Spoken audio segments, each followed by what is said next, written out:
Welcome, animals, to the Bones Cave! How'd you get in here? Who let you in? This is Story Shamans! It's time for the 7 seasons! The method for structuring all long-form stories. When structuring a single contained short-form story, like a movie or a novel, we used the Cubby method. And we've been all kinds of through that. Now it's time to tackle the TV series, the book series, the method for telling those long, sprawling, multi-part tales, the long-form stories. With these, we use the 7-season structure, named such because your entire story from beginning to end is broken up into 7 distinct chunks. Seasons 1, 2, 3, 4, 5, 6, and 7. These seasons are the main chunks of your long-form story. Why seasons? Well, traditionally, television shows have been broadcast in seasons. A television season would be when a show ran week to week for an unbroken period of time that usually coincided with the seasons of the year. Say fall to spring. Usually these seasons of TV would have a continuity in theme, plot, and dramatic progression that would not be shared between seasons. We'll be using the term season here to refer to distinct chunks of story that share certain elements separate from the unique concerns of the other seasons. Like acts in a short-form story. The seasons are distinct parts of the overall story with their own unique needs. Before we get into the details of the seasons and what their unique needs are, it's a good idea to speak to the larger picture. When you really look at it from a top-down view, your entire long-form story can be broken up into 3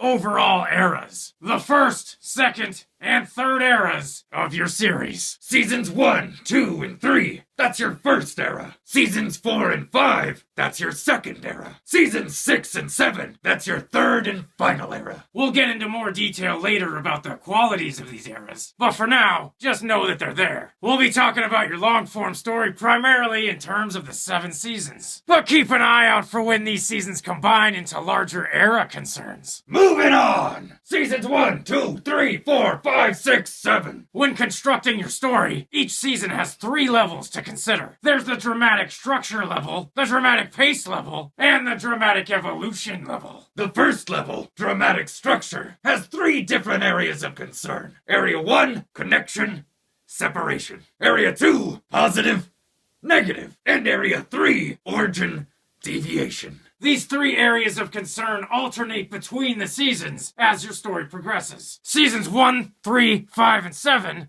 are of the first type: connection, positive, and origin-focused. Seasons 2, 4, and 6 are all of the second type: separation, negative, and deviation-focused. This alternation creates the pulse of the drama in your long-form story. Season 1 is about connection. Season 2, separation. Season 3, connection again. Season 4, separation. Season 5, 6, 7, connection, separation, connection. It pulses this way for each of the 3 dramatic structure areas of concern. Positive becomes negative, and back again. Origin-focused becomes deviation-focused, and back again. We'll get into the specifics of this pulsing from one end of the spectrum to the other when we discuss each season in turn and its unique expression of these ideas. The next level to consider is dramatic pace. This deals with the pacing of your story, how each season flows from one to the next, and how they relate. Our discussion of eras will become important when we're talking about the dramatic pace. And the final level of concern is your dramatic evolution. This is all about how your story evolves over time. The things you need to do to change and grow your story organically as time progresses. We'll deal with each of these levels and their particular expressions as we take a look at each specific season in detail. Starting in the next video with Season 1. We'll break each season up into 5 videos. The first 3 dealing with dramatic structure and its 3 areas of concern. The 4th dealing with dramatic pace. And the 5th dealing with dramatic evolution. See you next time, animals!